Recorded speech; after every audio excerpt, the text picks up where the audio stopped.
We're live. All right. Okay, so I don't know. Hello, everyone.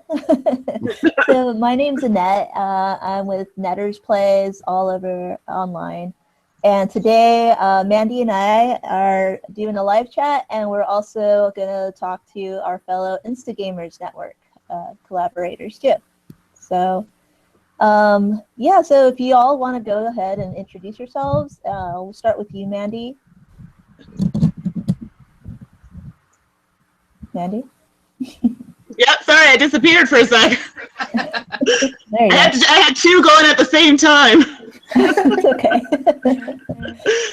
So I have my own channel, To Die For Games, and I'm on the Insta Gamers Network. I'm a Dice Tower contributor. I kind of think I'm all over the place, but those are the main ones I can think of right now. There you go. Been busy. Yeah. So we're on to, yeah. We'll go on to Mark. So, Mark, if you can just introduce yourself. Yeah, absolutely. I am Chubby Meeple online, Instagram, Twitter, the Chubby Meeple. And I have my own YouTube channel as well.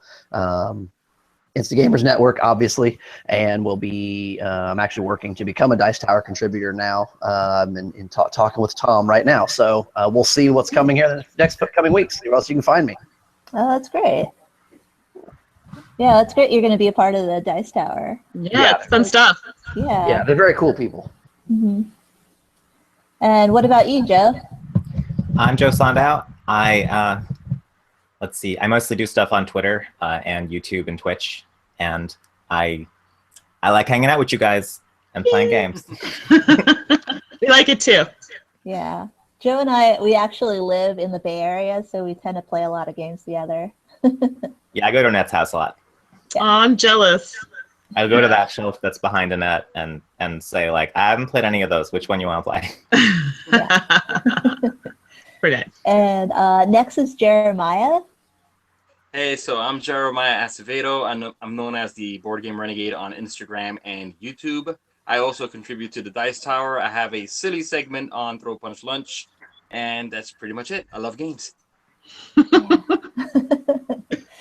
Yeah, I've been loving your Throat Punch lunch. Yeah, they're great. They're really good. They're like so funny. Sometimes I run out of ideas. Yeah. Yeah, you're doing pretty good. Insta Gamers Network as well. Yes.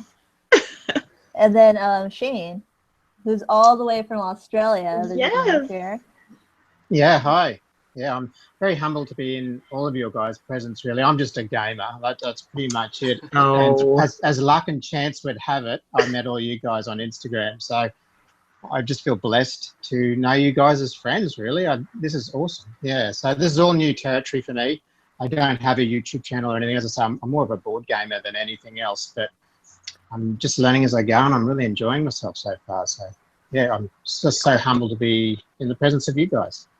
Aw, so cute. We're so happy to have you part of the team. Yeah, definitely. I think I've known like Shane for the longest time because we met on Instagram, and so that's pretty much like where I've met all of you.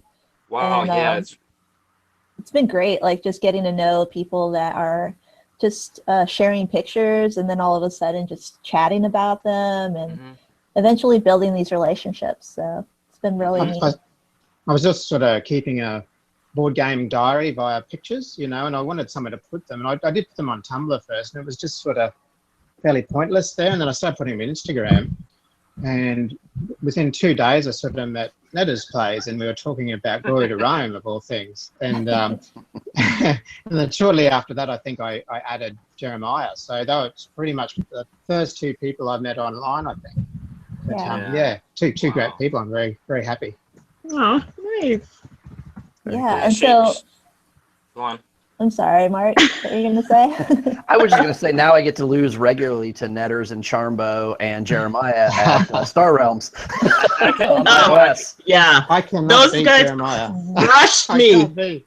Yeah. Guys, Netters beats me like 95% of the time. I beat her today, and I screenshotted it. I know. I saw that. took I a actually I saw screenshot. that you you won. beat me really bad. As soon as I see I'm up against Nettersplays, I take a deep breath, I sit down, I find my inner calm, and I try my best. Yeah. I always like when Shane hits me for like a really big shot, and I'll see it pop up on his Instagram stories, and I'm like, great, that's me. Everybody I knows. saw now. that. I saw one of those. That was a big one. Yeah, that last one. Yeah. Yeah. Sometimes it just blows me away, and I go, oh, look at that one. Well, you guys can always add me at Potion Explosion because that's actually one that I can win. So feel Oh, free God. to add me on that one. That is an addicting app. I play that quite a lot. So addicting. It is. Yes. Yeah. We played that yesterday, and I'm terrible at that game. Okay, we good. were I'll like get it 5 points within each other. Come on, like you did really well. Still beat me. Okay, by 5 points. I'll have to Yeah, give but it a that game go. is still a lot of fun. Yeah, it's really, really good. So if you guys don't have that app, get it and add me. There you I'll go. get it soon. I'll get it soon. Okay, I'll get it Have you good. soon. guys tried the Mysterium app yet? Yes, I have that one too. It's Yeah. good. It is Yeah. good. Yeah. I like the story mode. It's fun. Yes. I'll give that a So, try. as well. just talking about how we all met on the Insta Gamers, not the Insta Gamers, but the Instagram, and then we eventually evolved into the Insta Gamers Network. And so Yes. that just pretty much came about through Jeremiah. So Yes. if you can just talk about like how you came up with the idea and like what you did to like form this whole group. Well, I was just with my daughter one day, and no, was it? You know, I don't know if I was with my son, my daughter. I don't even know if my daughter was born yet. But no, I was looking at Instagram, and I watch a lot of like top 10 videos and favorite videos, like top 10 my favorite whatever worker placement game, card game, and I'm like, you know what? These are awesome, but these are all based on one person's opinion. So I thought that videos would be cooler if there were many contributors all stating their favorite game of that subject or category. So I just reached out to people on Instagram, and a lot of people responded, and now we have this group. And you know, since we've created the Insta Gamers Network, we've had people that have been here from the start, and people that have come and worked on a few episodes and have gone on to do other things, or people that go away and come back. But it's always open to people on Instagram to, if they want to join us and just share their love of games. So that's what I intended for this. Just pretty much it. Thanks for bringing Yeah. us together, Jeremiah. Yeah, exactly. Thanks for that. Yeah, Yeah. definitely. It's been great just participating and just meeting you all, and kind of like focusing on this one project for 2 weeks, because we show a video every 2 weeks on a Friday. So between the time of each video, we're pretty much kind of chatting with each other, and there's a lot of work that goes behind these videos. So I'm not sure if like the people that actually, our audience that watches these videos, they might not be sure how it all works, but we have to coordinate and collaborate, and it takes a lot of effort and a lot of work. So, but I'm glad to be sharing all of that with you guys, because it's really easy to work with you guys and just share this hobby too. Absolutely. I wanted to say something. Annette is really the heartbeat of this project. I'm unreliable when it comes to things. I miss dates. I forget things. I don't plan things out, and she's always on top of everything. She's like the I don't know, the heartbeat, like I just said. So we have to give a round of applause to this lady, because if it weren't for her, I probably would have gave up on the project before. I've lost motivation, but she just look at that face. How could you not be motivated? Come on. Exactly. Man, thank you so much. Yeah, I just feel like we're all a part of this together, and sometimes like life comes into play, and it's really hard for us to like jump back into the whole the whole video and sharing and all that stuff. I mean, I just don't want to make it seem like anyone's forgotten. I still want to see people participate. So definitely. But The biggest lesson for those of us who are kind of new to it is that it's however much work you think it is to do one of these videos, it's 10 times more. Oh yeah. Of course, absolutely. Unless People have no idea because I edit all the videos for our channel, and I don't think my people, gosh. yeah, all of them. So I don't think people fully understand how much time and effort and planning that it takes to do it. So, you know, Mm-hmm. Yeah. it's a lot of work. Yeah. It's like a 4-minute segment. It takes over half an hour just to get the right shots, to say the right thing, to do several takes. It's a lot of work, and if you know, since we're all passionate about it, we get it done. But it's not easy, you know. And collaborating with multiple people is even more difficult. But we get it Yeah. done because of our passion. Yeah. and you're fast. So- my half an hour for 4 minutes is fast. That's very Yeah. fast. It Yes. takes me all day to do. Well, to I'm do. talking about shooting itself. I'm not talking about the editing and all. Yeah, yeah. I actually Yeah. shot a review for Kanagawa a few days ago, Mhm. and then I watched all of my clips, and I was like, this is not gonna work. I Yeah. hated everything about it. The lighting was off. I actually saw my tripod in some of the overhead shots of the board. I saw Oh. 2 of the legs of my tripod, and I'm like, oh wow, I have to shoot this all over. And I mean, that took me about an hour. So Oh I my had to gosh, reshoot you're everything. fast. That's fast. Well, it came out like crap, so Oh, I guess jeez. next time I'll take an hour and a half. Jeremiah's fast. So just to interrupt for a sec, guys, we got a comment here from Christopher. He says, I have to say, keep up all the great work, everyone. You all feed my addiction with games. I love board games and all of your reviews and pictures, and please keep me in the know of all the new games. So I thought that was really nice. Thank you, Oh, Chris. that's sweet. Thank We you, got you Chris. back, Christopher. So we're glad he's enjoying that. Yeah, absolutely. Absolutely. No, I find myself sitting at work with my earbuds plugged because I do a lot of my video editing actually on my phone. I do a lot of my Oh. shooting with my iPhone. Yeah. All my videos are right there, so I find myself sitting at work at my desk with my earbuds plugged in, editing Yeah. videos when I get downtime because it's the only way I'm Oh, going to get wow. it done. Let's hope your boss isn't watching. Yeah, exactly. Oh, she doesn't care. It's gonna be a She big doesn't slip. care. She's asked a couple of times, "What is that?" And I just tell her. She's like, "Oh, okay. I get my stuff done," so she doesn't care. I wish. I have the program at work, but I can never use it because I'm always so busy. But we film with a green screen. And when you film with a green screen, it adds to editing time. I find, I know Joe does as well, but it really does add to editing time and fixing the, you know, the picture once it's put in there. It's a bit more work, I find. So Mandy, I did about two videos with my green screen where I shot it first on the green screen, and then I added pictures. Well, first I tried adding video behind it, and then I just added pictures behind it. That's what I do, the picture That's all. first. It was all post-processing, and I just thought, you know, post-processing is better. And then once I started trying to figure out my Twitch setup with 2 cameras set simultaneously, Yes. then I just said, you know what, I'll just use that, and I'll just use my webcams that are high quality, and I won't even use my fancy camera. Yes. And I do the green screen, but it's replaced live with what's happening on the table. So now I can just move Do things it. on the table while I'm talking to the camera, and it's all like processed in the real time, Right. so that I don't even edit it anymore. I do takes until I get one that's okay that fits in 2 minutes, and then chop off the ends, and that's a lot less stressful than standing like a newscaster in front of a green screen. And Yeah. editing it out. But honestly, like, people don't realize, especially when you're doing it by yourself. Like, I have a team. Like, I have 2 other hosts. I have a guy who does the filming. I'm just the one who does all the editing after. So I'm down to about, like, a video like Vinos, for example, would take me probably about 3.5 hours to edit. Oh, wow. Yeah, which is not bad considering the amount of things that I have to do. Yeah, the editing is much more time than everything else. Yeah, I'm absolutely. so out of my league. I'm so out of my league here, I reckon. Honestly. No! I've got No an way. iPhone. I almost gave it away because I just think, you know what? I'm not good at this.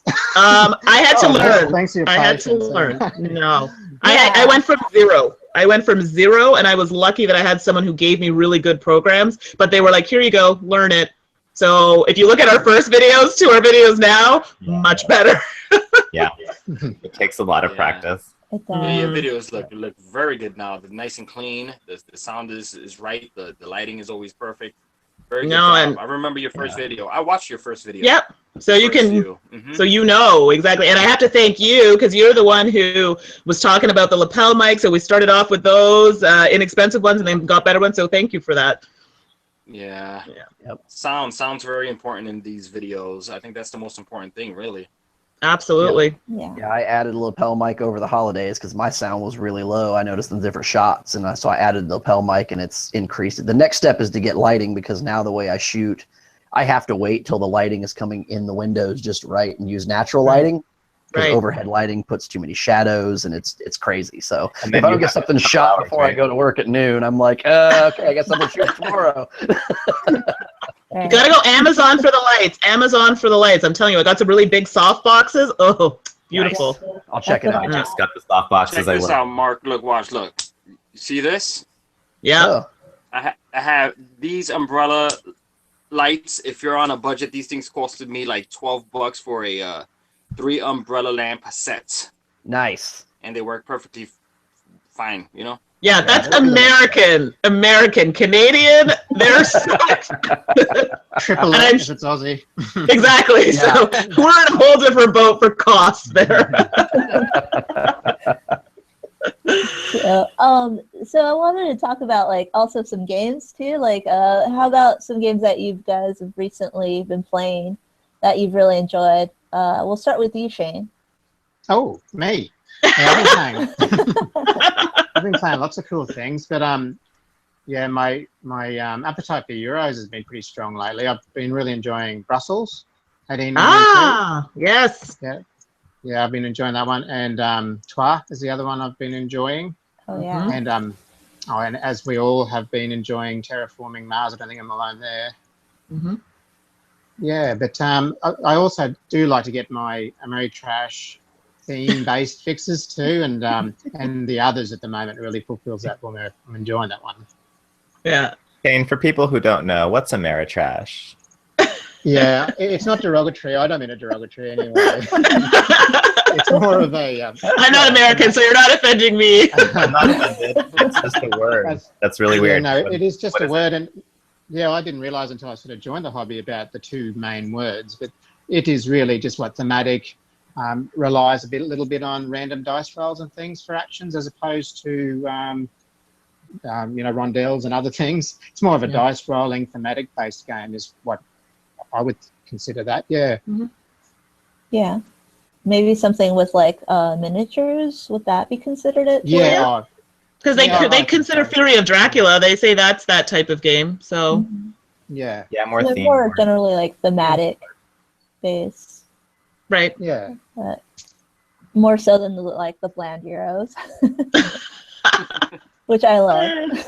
Yes, I know. Me too. Yeah. Oh, and I've got a real thing for railway games. I don't even know where that comes from, because I'm not like a huge train nerd or anything, but been getting right into Russian railroads and Railroad Revolution, and I played that First Class the other night. They're all so cool, and yeah, I don't know where that comes from, but yeah, I've been enjoying them. Yeah. Yeah, those are some good choices. Yeah. And what about you, Joe? Have you played anything new recently that you enjoyed? I'm looking at my phone because I take pictures of my games to remind myself what I've been playing. I've been playing Sushi Go Party a fair amount, which is an expansion a bigger version of Sushi Go with a lot more variety. That is like, it's a lot more different types of games than what Sushi Go was, and that's been a pretty big hit with my group. We play a lot of things. So one game that I played recently at Annette's house was the Flag and Dragon. Okay, how did you like this? I'm curious. Okay, so I really liked it, but I also did pretty well, and I didn't get screwed over too much in the game where I couldn't do anything. And but we had a really interesting discussion afterwards, because I was all excited about it. I was like, it's a Dungeons and Dragons bar brawl with doll furniture. It's amazing. Okay, and I'm it's fully like keen now. if you get hit with a chair, then you are dazed, so you have to like put down an extra action of what you're going to do in advance when you don't even know what's going to happen. So putting things early is bad for you. You don't want to plan your actions far ahead of time if you don't know what the circumstances will be. Right. And that thematically was funny and made sense. And the whole thing was like a Marx Brothers scene or a Three Stooges scene. And that appeals to me in a fantasy setting. But Annette's experience was completely different in the same game. and she Yeah. didn't care for it. She was Yeah. polite about it. She played the game without complaint, and it was only if I asked her, "What did you think?" and "Why did you not like it?" that she was willing to explain it. As opposed to like some other gamers I played with who will like complain through the entire game if they're not enjoying it and criticize the game and like, well, let's play something else. Yeah. Yeah. Well, I feel like, I mean, you obviously were enjoying it along with Eric, and I just don't want to ruin like your good time either. So I just try not to, And that you was know, whine and that was just very complain. respectful of you to like sit through Yeah. the game and be like, this game sucks, but whatever. They're having a good time, so we'll move on soon. Yeah. It But was I really really- liked it, but it was it's definitely a game for people who really like Ameritrash, for people who like games that are thematic and storytelling based and funny, and that you're participating in the creation of an original story, and who wins doesn't matter, and strategy doesn't matter, and it's more about just the experience of creating something that's unique to your session than trying to exercise your brain to see if you can do a good job solving a problem. And that's it's not a Euro. It's not. It's not. No, not at all. My group had a very similar reaction. Like, I didn't mind it because a couple of people like Stefan and Tracy, who are also on the Insta Gamers, they just couldn't join us tonight. They're not fans of programming games, so this did not I hate appeal to those. them. Well, and this is a programming type game. They did not enjoy it at all. And then we had somebody else over, and he loved it. Loved it. So I think the theme was really fun. I love the part, you know, you can pull the carpet out from someone, exactly what Joe was saying. Like, it's a really fun idea. Game that I would play, I have it, a game that I would play, but I'd have to find the right group to play it with. So I understand what Joe was saying there. I think it's sort of like Betrayal at House on the Hill in that way. Like I've sat down at Kubla Khan and taught Betrayal at House on the Hill like several times. I just put it out, and it's very interesting looking, so people will just sit down right away and say, what is this? Can I play? And like, as soon as we have 6 people, we play, and it takes 10 minutes. Boom, boom, the table's full. And I start by saying, this game is completely broken. It's completely unfair. The rules are not coherent. And the only thing that you have to understand is that this is like Scooby-Doo. It's crazy. Someone's going to turn out to be evil. The rules won't be clear to you, and you're going to have to learn them anyway, but it's hilarious. And you're going to have a good time telling an interesting story about a haunted house, and that's it. That's the point. And it will be clear who's going to win, the bad guys or the good guys, but it doesn't matter. Just tell the story. Just have fun. And as soon as you're not sure what the rules are, don't look in the manual. The answer's not in the manual. Just make it up and move forward. Just Go with it. Go with the flow. Because the first couple times that I played Betrayal, we would try to get the rules right, and you can't do that. Yeah. And it would take 3 hours because of all the rules checking. And then we were like, no, just check, just decide, make up the rules and go. And then it's really good.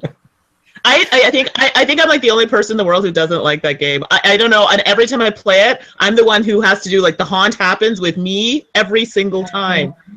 And I'm just like, I don't know if it's the people I'm playing with, but I don't know. I'm not a big fan of that one either. I No. mean, the game is broken, and I feel like the first half of the game is pointless. You're kind of just walking into rooms, finding items, and then you're waiting for the haunt to occur. I'd rather just give out random cards, get to the haunt, and get it over with. Yeah. I have to agree. Yeah, it Sorry. looks cool, and a lot of people I play with enjoy it, but it's just not for me. I still own it for my guests, pretty much, and I'll play anything. But It's right there. Yeah. It's right behind you. is it really? Somebody right else. here. That's so funny. But I would be interested in playing it with Joe. I think if I played it with Joe, I may actually enjoy it more. Depends who. Yeah, I really like the whole idea of making up your own rules or just going Yeah, with the flow. That's I like that. That I changes. like that a lot. If you worry about getting it right, it's not fun. Yeah. Yeah, and I think that's the problem. That must be it. Yeah, probably. So what about you, Mark? Have you been playing anything that you wanted to mention? Yeah, most of my gaming has been done with my kids, so it's been a lot of lighter games, a lot of 2-player stuff, and most of the gaming has actually been happening with the 10-year-old. So playing a lot of Santorini, Onitama gets played a lot. It's funny that my 10-year-old loves Onitama as much as she does, but it seems to be her go-to game when we've got time. We played Quartz. Ice Cool hits the table a lot. I'm terrible at it, but the kids love it, so we play it all the time. I haven't had a chance to play a lot of heavier games. I think the last heavy game I played was like 3 or 4 weeks ago. I played Star Wars Rebellion for the first time, and that was really cool. Nice. Love it. Yeah, that's a very cool game. I got slaughtered, but I had no idea what I was doing. But yeah, I definitely would play that again. And you know, Shane mentioned Terraforming Mars. That hits the table as much as I can, because that is an incredible game. So much fun. I don't even care about the player boards getting bumped and stuff moving all over the table. It doesn't bother me because the game's so good.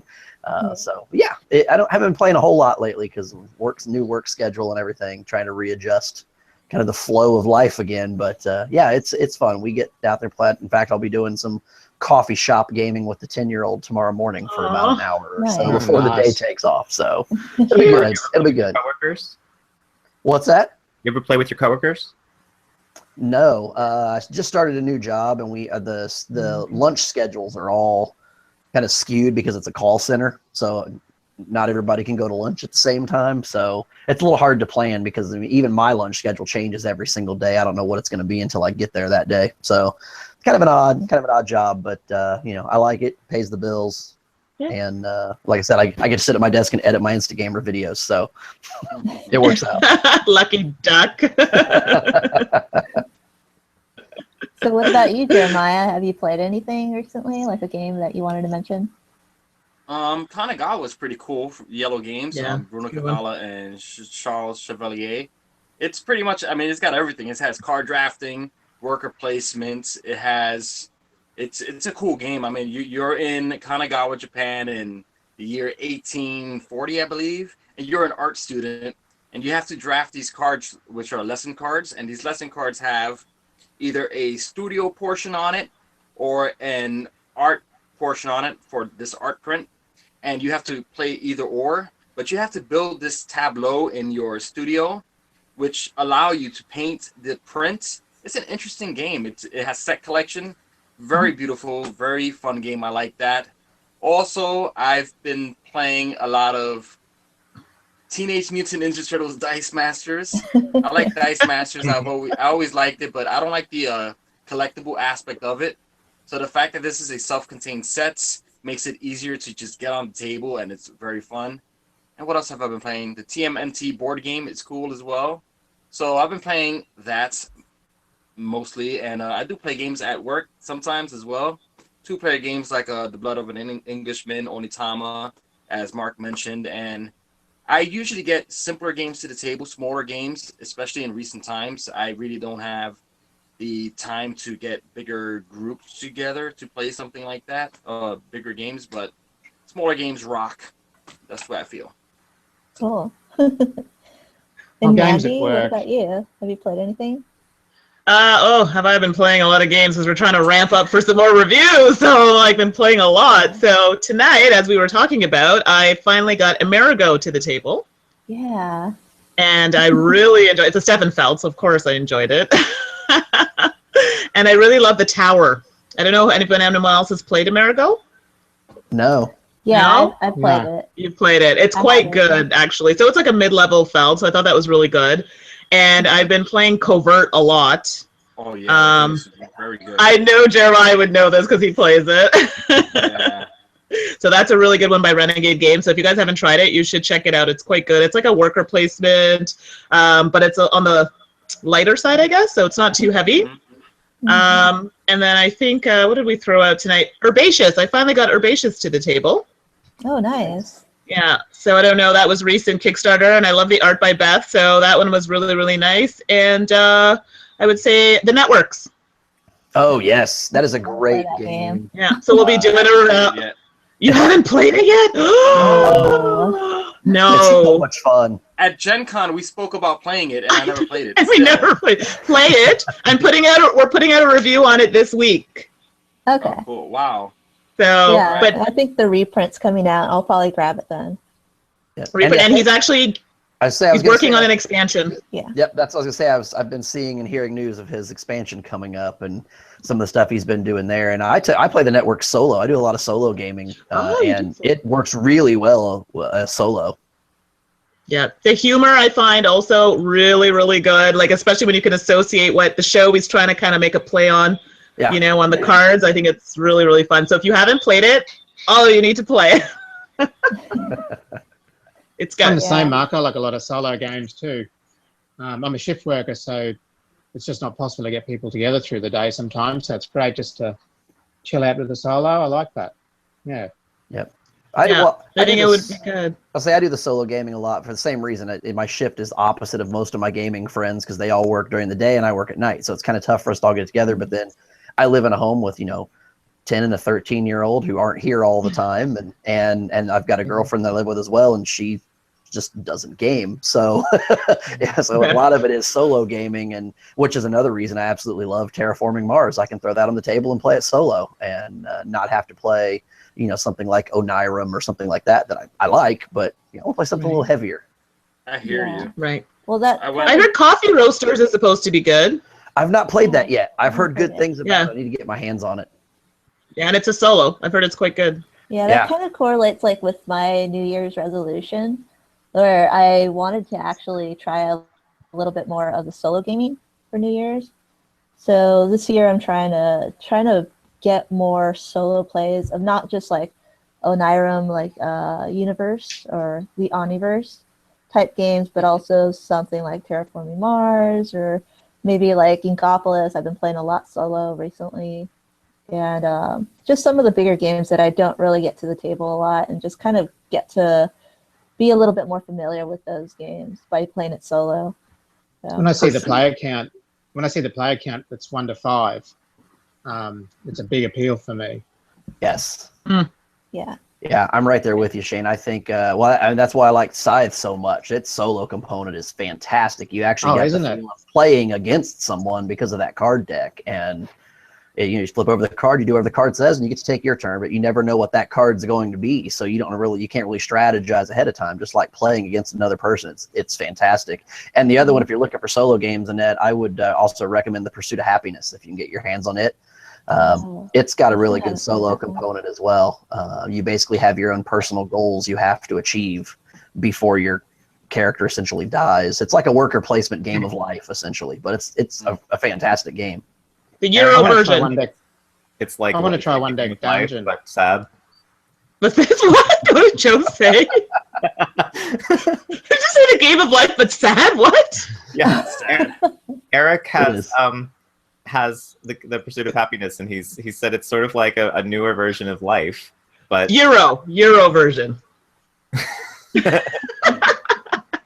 What I do for solo gaming, what I do is I head to video games for solo gaming.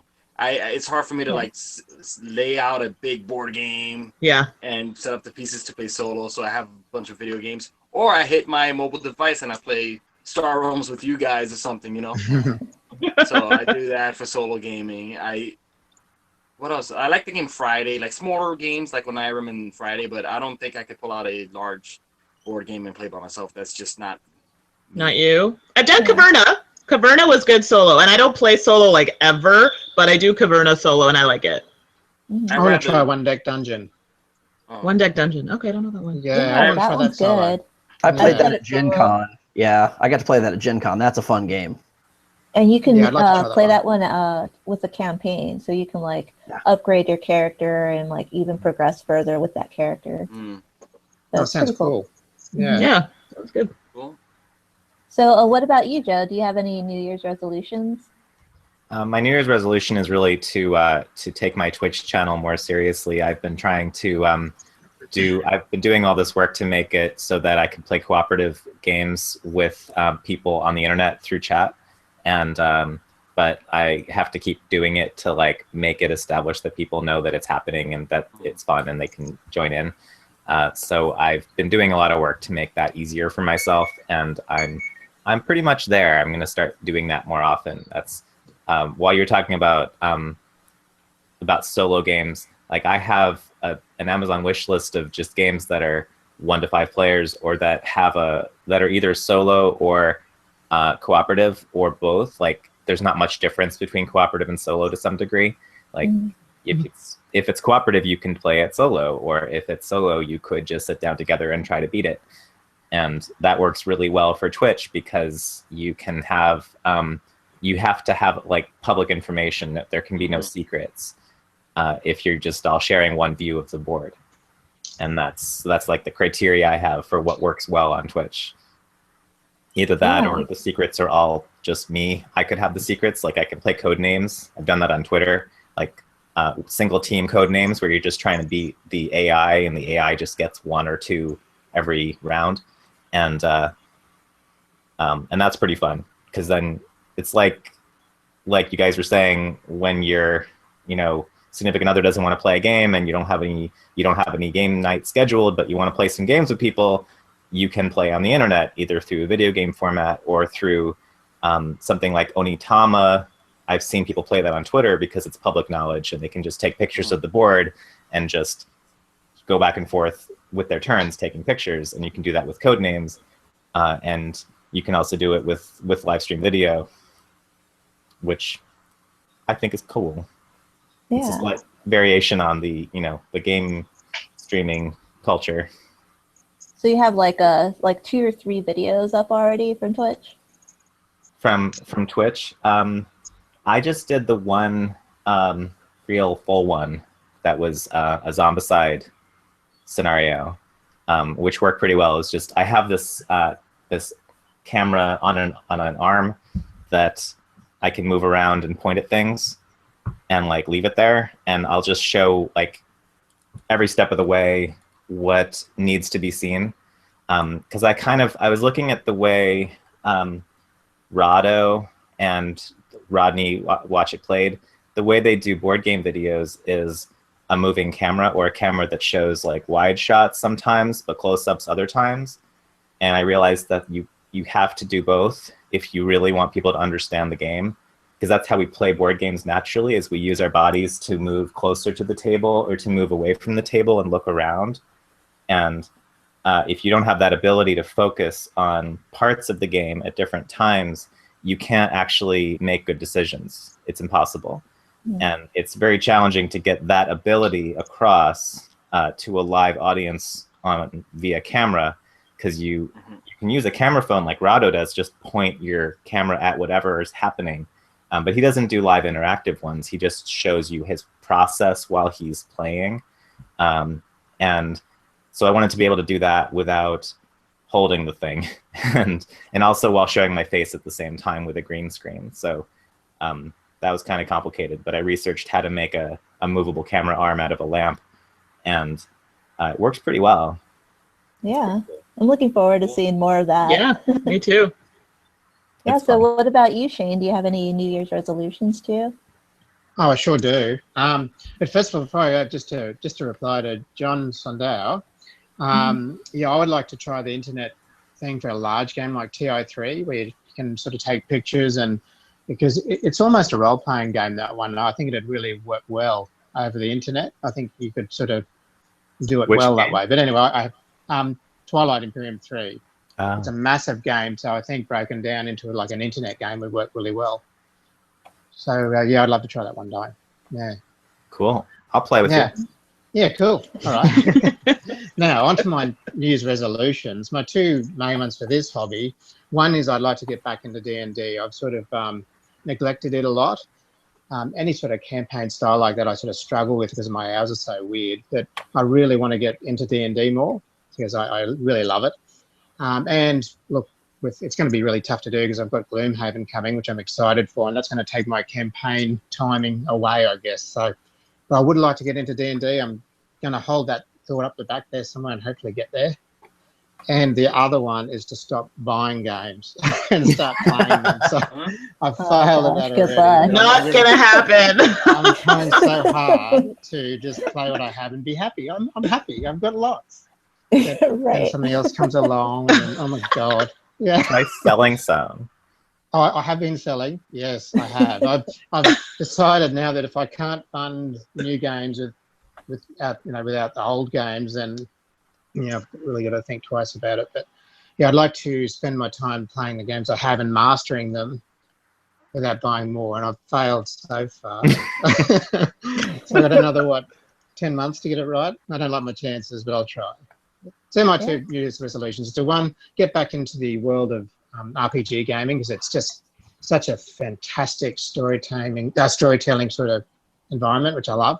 And the second one is, to try and curb my spending, and I don't know how I'll go with that one.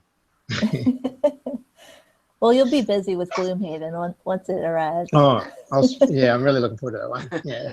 Yeah. So what about you, Jeremiah? How about your New Year's resolutions? Well, as Shane just said, for his second resolution, it is to slow down with the purchasing of games.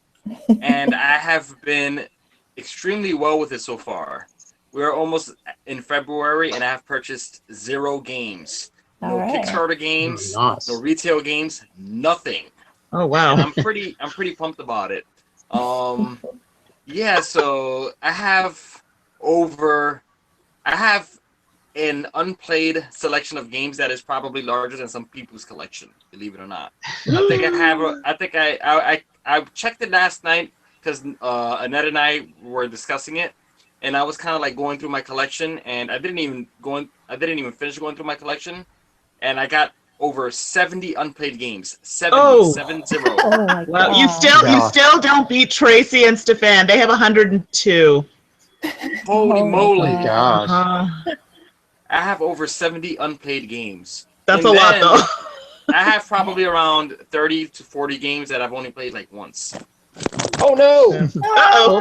An accident. Always a surprise on the Insta Extreme Gamer. close up. That's my New Year's resolution when it comes to gaming. It doesn't matter if a game is new or old. If it's fun, it's fun. So I just want to get some of my favorite games to the table more, and just play the ones I haven't played yet. And I will purchase games, of course, but I am trying to not purchase games. What's one that you haven't played yet? What's one that I haven't played yet?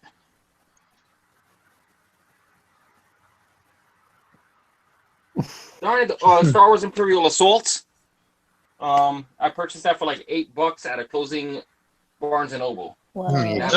Wow, Great price. That's a good deal. Yeah. And I also got a Mansions of Madness second edition for $8. Wow, that's excellent. So that's how I usually purchase my games on clearance. So that's why I have so many unplayed games. It's not that I say, I don't go on the web and I'm like, hey, I'm going to buy this and buy this. If I see something on clearance or like super cheap and something I want to try out or play, I'll purchase it at that extremely inexpensive price, but then it takes me a long time to get to the table. Yeah. I'm going to try and sort of limit it to deluxe editions or something that's really special for the collection. So, games like Vinyos and things like that come out with a deluxe edition that's difficult to get. I'll probably sort of lean more towards that sort of thing. And the more stereotypical or common games, I'll just play what I have. That's I hope. Yeah. And what about you, Mark? Do you have any New Year's resolutions? Yeah, I'm kind of in the same boat with the not purchasing games, but I tell you, my and I'm failing miserably at it so far, is to want to stop off of and stop backing so many Kickstarters. But what happens is you're looking at Kickstarters and you're like, I'm not going to back that, I'm not going to back that, and then you start seeing stretch goals get unlocked left and right, and now suddenly you're paying $70 for a game that's got 250 miniatures in it, and it's going to be a $200 game when it hits retail. So I'm like, oh, okay, I can't pass that up, and you dive right into it. And and one of those that fits into that category is Gloomhaven. It was one of those I kept an eye on it. I'm like, I'm never going to have time to play this thing. It's a big long campaign type game, but then I'm like, it's cooperative, so I can do it solo. And then they kept unlocking stretch goals, and I'm like, oh, here we go. And now I'm just super excited and impatient for it to get here. But my understanding is I think they've started doing shipping for that like the last day or so, at least here in the US. Next week. I'm getting mine next week. Yeah, I got an email. US, they sent out an update saying the US backer should expect theirs by the end of next week as well. So cool. it'll be exciting. The other one is to try to do more gaming, try to actually get a more regular game group together, and try to work around the schedule a little bit more so that I can get some of the heavier games in. I don't get to play a lot of heavy games because it is a lot of gaming with the kids when there are other people gaming. So it is a lot of, playing like Quartz, and which are great game. Quartz is fantastic if you've not played it. It's a great push your luck game. But they're 10 and 13, but they ask all the time to play Scythe. And my kind of caveat to that was, first of all, I'm not sure they're going to pick it up. But then the second one is I don't really have the room to spread that out for 3 players. So because I don't really, you're talking about clearing off the kitchen table and all of that and leaving it set up. I'm like, that's just not convenient. But we'll see. We'll probably sometime in 2017, I'll probably break down and teach them Scythe, or at least try to. I may try to start them something lighter like Terraforming Mars. I think that might be easier for them to grasp. There's not as many rules to follow and all of that. But we'll see. I want to teach them some heavier stuff. I'm trying to get them into it a little bit more because right now they're asking to do it. So I kind of want to take advantage of that. We just haven't had the time yet here in 2017, but I still got time. We'll make it happen. Mark, how does your 10-year-old respond emotionally to games that are like Risk, where you get constantly attacked and you might lose, and it's kind of like, no one's your friend. It's kind of rough. Actually, they love it because it's an opportunity for them to team up on me. Which I think is why they like Quartz so much, because there's action cards that you get to play out that let you, steal gems from someone else's mine, or there's the little black, what they call obsidian gems that are the ones you don't want to get. And there are cards that let you take one out of your cart and give it to someone else. So they're always giving that to me and getting me kicked out of the round. And then they just laugh. So I can never win Quartz because it's essentially a 2-on-1 game when we play. But it's fun and they laugh and they have a good time. So it makes me have a good time. And when they come over to the house, they're always like, hey, we're playing a game today, right? And that makes me happy too. We don't always get one because we've always got other stuff going on, but there are times that let them win to make them feel good. They're just going to win because I'm just naturally terrible gamer and I lose the 10-year-old all the time. She beats me at Onitama. I get overexcited. I'm like, I'm going to win this in 2 moves, and then she starts laughing and plays a card because I wasn't paying attention and takes out my master. I'm like, all right. My family got me into gaming, really. Because I had teenage daughters, and I thought, how am I going to keep them off their phones? Like their phones was like an attachment. It was like another appendage almost. So what am I going to do? So I come up with a digital-free night, no electronics of any sort for 1 night a week. And I thought, oh, God, what are we going to do? We're just going to sit here and stare at each other now. So I Googled around and found board games at Carcassonne and Ticket to Ride. They're probably the first 2 I ever bought.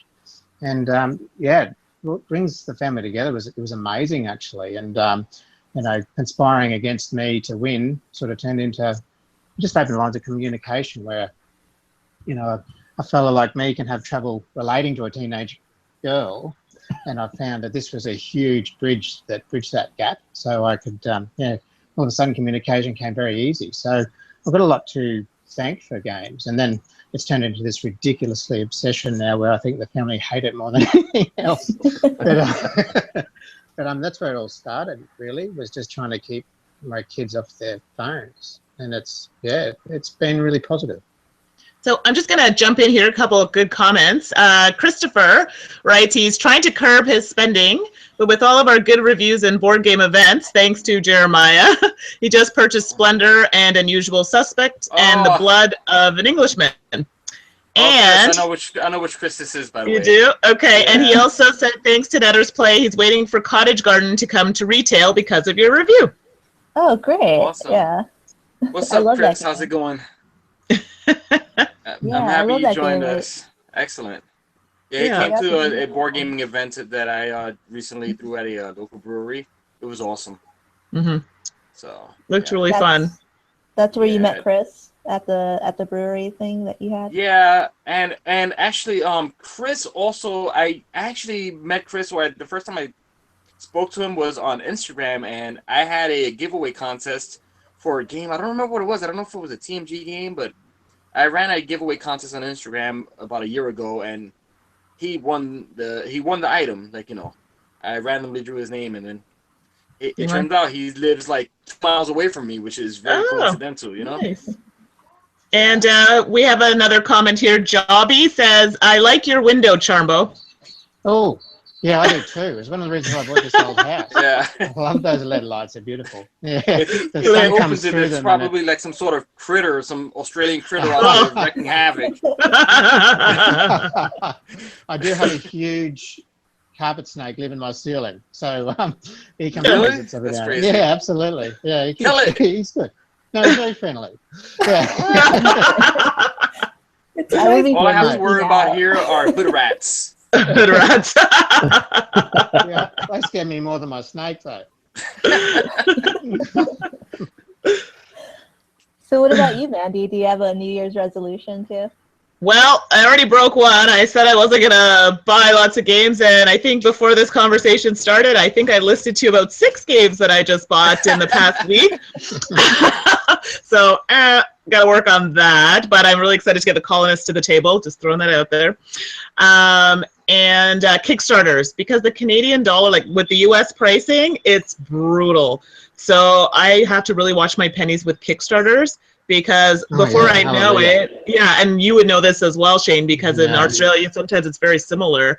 Like I'll back something for $70, and by the time the exchange rolls around, it's over $100 plus shipping. And so I just have to keep an eye on, if I do a Kickstarter, it needs to be super special. Yeah, I'm the same. I agree. But it also works out cheaper usually to get it via Kickstarter than when it hits the stores here too. So I really got to decide if I really want it, and am I prepared to pay that much? Yeah, it's hard. Yeah, like I think Feudum was one I backed recently, and I did like everything, and that's like, oh my gosh, I think that's going to cost me like at least $200 minimum. God. Yeah, because it's like the big box, upgraded the components, and But it looks beautiful. That game looks really nice. I didn't back it. It's super nice. What? You didn't? I backed Lisbona too, but I did too. Did you? Yeah, I did. I backed it as well. So okay, see, we're all breaking resolutions here, people. I backed both those ones. You can't get the deluxe unless you back it. Like Kodama, I can't find the deluxe anymore, and if I did, it would be really expensive. Yeah, and they changed the box. I wish that I backed it. Yeah. They changed the board and the box, and I noticed that. Yeah. Yeah. So I remember Mandy at Gen Con. And going to the Cool Stuff Inc. section, and she's like, I'm done buying games. 20 minutes later, she's like, look what I got. Stacked like this. They're so cheap here in the U.S. I can't help myself. Didn't you pack an SUV from the ground to the ceiling? There's a picture of us after Gen Con between Tracy, Stefan, and myself. There was probably, I think I bought about 28 games. Tracy and Stefan bought about 37, and then 4 of us had to fit in the car. Oh my gosh. It was Tetris. Tracy did a very good job. Yeah, and you also got a lot of games at BGG Con too. Well, and then that's not counting review games on top of that. Oh, Yeah. So, but yes, I was good at BGG Con actually. I only bought a few. You were really good. Yeah. Thanks for outing me, Jeremiah. Hey, it was a very memorable moment. So is there a game that any one of you are looking forward to for this year? Oh my god! You can just name like one game that you're like. Charterstone. Oh, wow. I say, how do you pick Charterstone. just one this year? There's so much. Charterstone, Gloomhaven. We talked about Gloomhaven, and I've got one I've been anticipating that whenever I mention it, everyone's like, "What's that?" Too Many Bones. Anybody know what Too Many Bones is? No, I don't know that one. Exactly. It's Chip Theory Games, and it's basically a dice building RPG game where you've got a character that you're taking on a little adventure. It's got a little bit of a campaign component to it, but you literally have this player mat that you're rolling dice and slotting them into different positions and kind of leveling your character up as you roll, and you're traveling through the forest, and there's cards. I mean, it's this gigantic box. The box, they set it up. I saw a picture on Facebook when they got their copies. And the box is bigger than the Mechs vs. Minions box. And I'm so excited for this game. I backed it back. It was not this past November, but the November before Gen Con, and got to play it at Gen Con. I told Adam, the designer, that I was going to take his copy because it's such a fantastic game. And it's supposed to be shipping here I think it's supposed to be out by the end of February. We should have them. And so between Gloomhaven and Too Many Bones, I don't know how I'm going to get anything else played. I've already started apologizing to my game shelf for the upcoming neglect because I know it's coming. That sounds fun. And the box is that huge? That's interesting. Why don't you strap that into your passenger seat and drive that bad boy to Gen Con and I'll play it with you. Sounds good. Sounds good.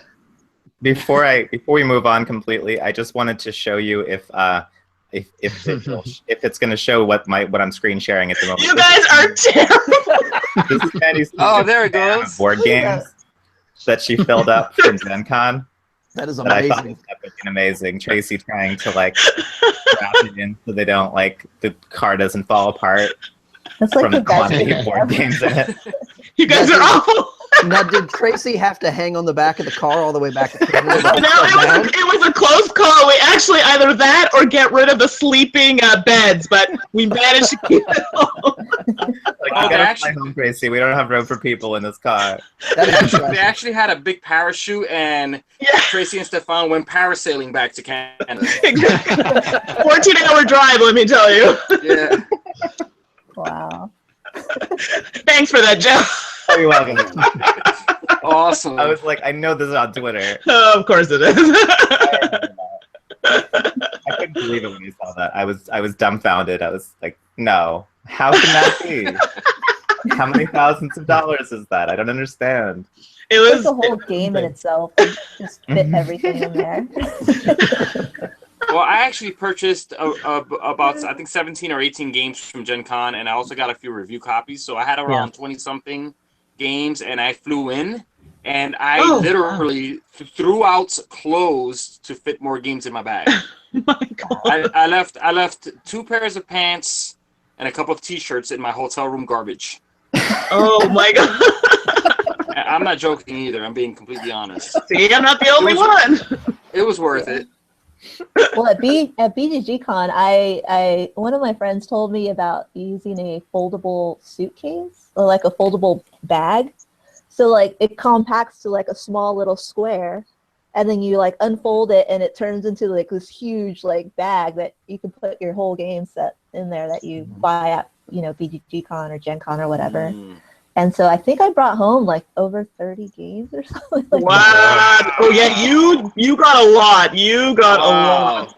You win. And I didn't mail anything. I just like put it all in the bag and in my suitcase. I brought as little clothes as possible at that time. And I was just like, I'm just going to pack this whole suitcase of games.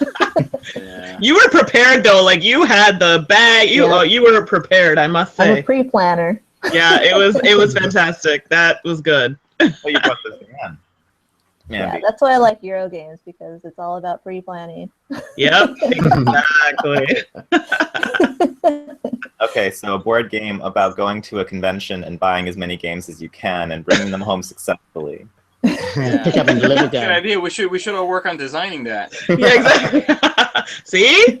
And then there could be a second part that takes more to campaign and getting all those games in the house to hide them from your significant other. That's not going to happen. And then at the end of the game, you have to deduct the difference in price from when you purchase them to when they go on sale a month later for cheaper online. Yeah. Yeah. Oh my God. Sounds like a resource management is what this sounds like. Resource management yeah. game. Right. Yeah, but I'm definitely with Mandy on the Charterstone. That's the #1 game I'm looking forward to. Agreed.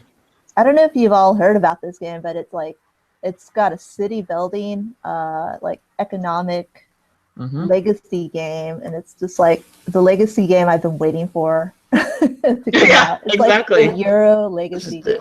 Because you don't destroy anything. And No, I've never played one. And it's I don't do them cooperative, because it's a competitive, destruction. Like with It's my not gaming, this one though. I'm not going to drop $70, $80 on something I'm going to be tearing up and throwing things away. But this one's going to be. I want this game because I think it's not only is the legacy component where you're not destroying things, but then once you're done and you've gone through it, now you've got a unique worker placement game that you can get out and continue to play over and over and over again. And then it's got Stegmeyer's name on it. You can't go wrong with Stegmeyer ever. So exactly. I'm in. True. I'm in full 100%. And it's a Legacy 1 to 6 player game. Absolutely. Legacy games, you're paying Yeah, for you can play it you're solo. paying for the experience on legacy games. Right. I truly support legacy games. I mean, you're paying for the experience. Like if you go to an amusement park with your kids, you're paying over $100. You have an experience. You know, you don't really bring things home with you. Maybe a teddy bear or something. But I'm not done with Pandemic Legacy, but it is an experience that I'm glad I'm having that experience. Really, really glad. I would pay $150 for that game. Like, Come to Australia, then you will. Exactly. Oh, by the way, Australia in my game is not looking good. By the way, not looking good. The Same first time I Sydney. heard legacy games was on Board Game Hour on Twitter. People were talking about legacy games, and I didn't know what they were talking about. And I asked, "What does this mean?" And they said, "It's where you tear up the cards and you destroy parts of the game." And I was like, "What are you talking about? Why are you talking about this? What's wrong with you? Why are you setting your house on fire? What's happening?" What are you But doing? they also have fabled games, like Fabled Fruit, where you can continue the game, but you're not ripping it apart or anything like that. So that's another concept. So similar idea to Charterstone, where you're not damaging anything. So that's also something else that they're starting to do. That's cool. Yeah. Have you guys played Fabled Fruit? I have, No. yes. Okay, Yes. so then that's another one I played with the kids. Yeah. Yeah, it's a fun one. It is. Yeah, but no, I haven't been able to play that game yet. I'm still looking forward to it. But I played a little over half of Pandemic Legacy, and I Oh. really like it. And that's my 2017 game that I'm looking forward to is the sequel, second season of The new Yeah. one. Yeah.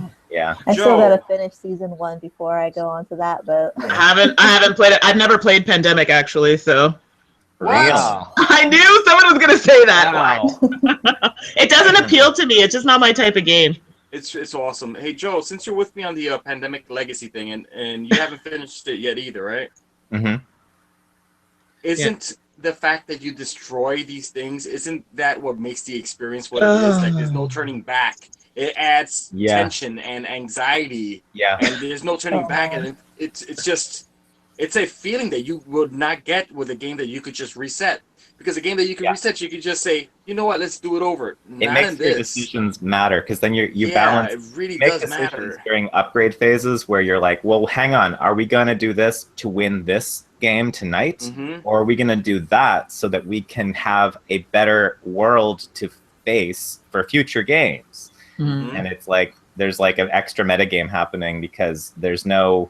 It's not just like everything that happens in this session actually matters for your future experience. It's going to change how hard the game is later.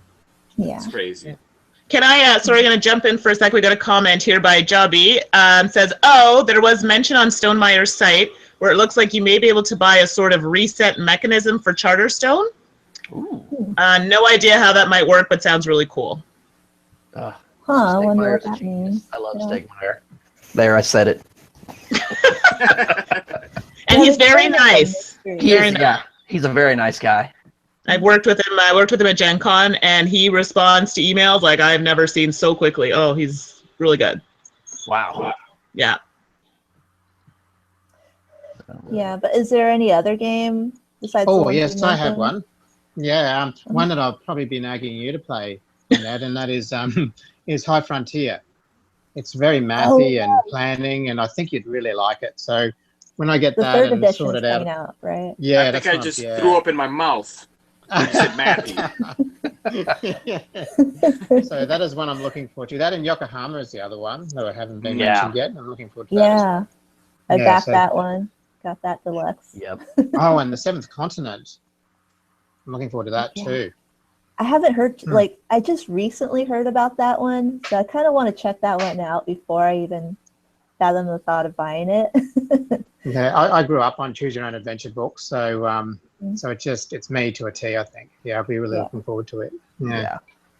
Well, and I think one of Shane. them that I'm looking forward to is, and I don't even say, the reason I didn't say I'm looking forward to in 2017 is because I'm not certain it's going to come out in 2017, and that's the Mythic Battles Pantheon that Monolith put out through Kickstarter.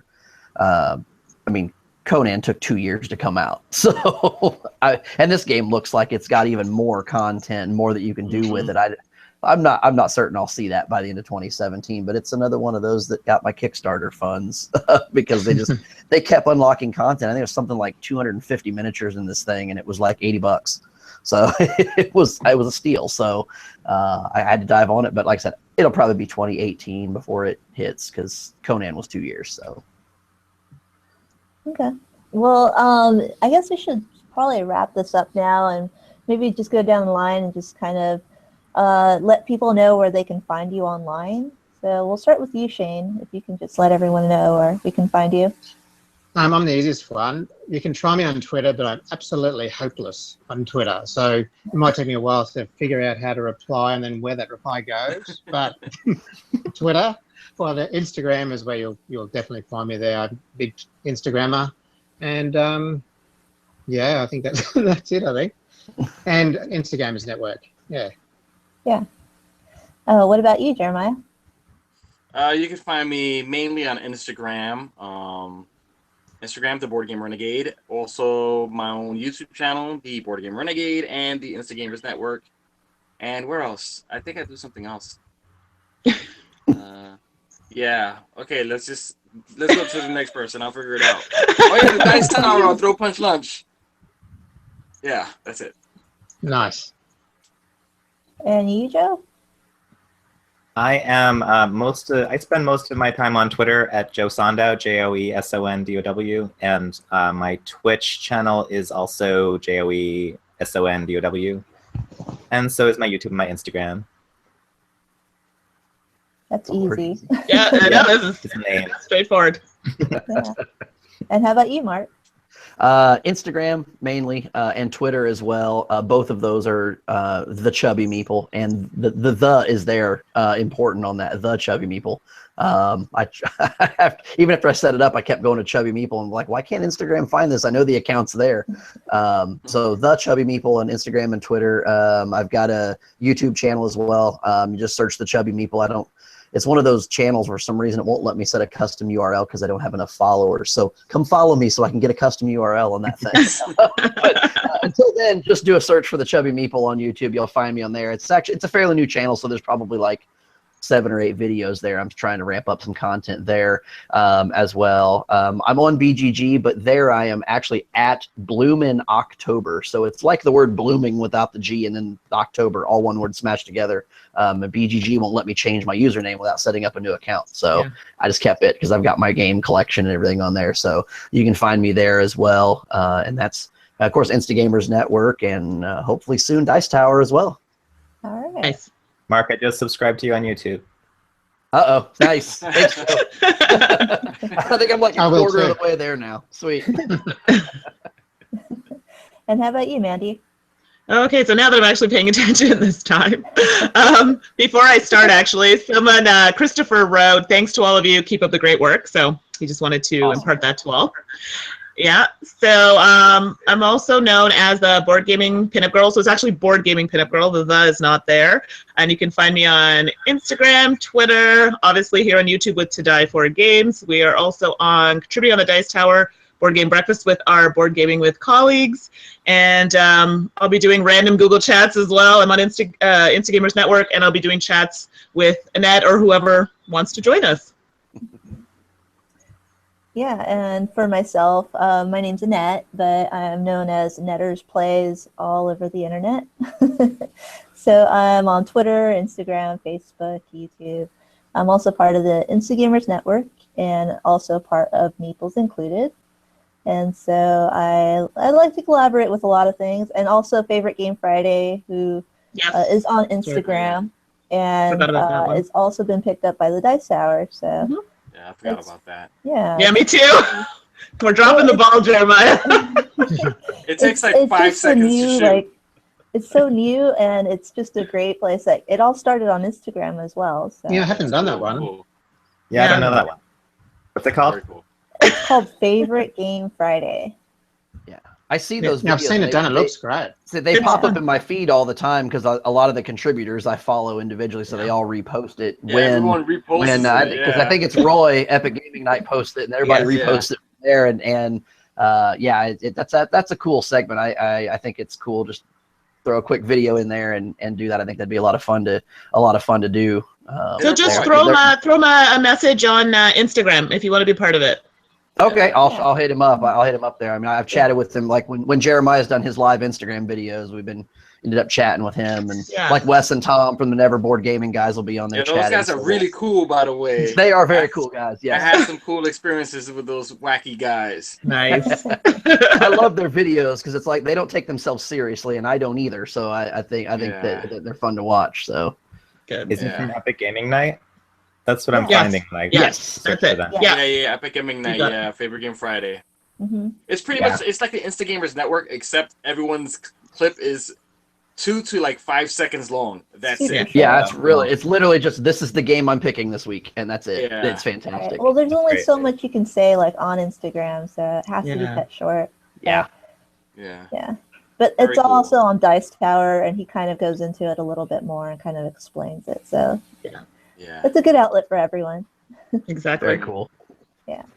So, and also for future viewers too, you can all see our links down below in the description of this video as well. So if you missed it all, it's all down below. Exactly. Absolutely. That's it. Yeah. Well, it's been great talking to you guys and just kind of letting everyone else know about the Insta Gamers and how we all unified and kind of formed this group. So I'm really lucky to be a part of this group with you all too. Yeah, me too. Thanks so much, Yeah, guys. likewise. I agree. It's a fun Likewise. experience. All right. Bye. That's it. See you, everyone. All right. Bye, guys. Bye. Bye.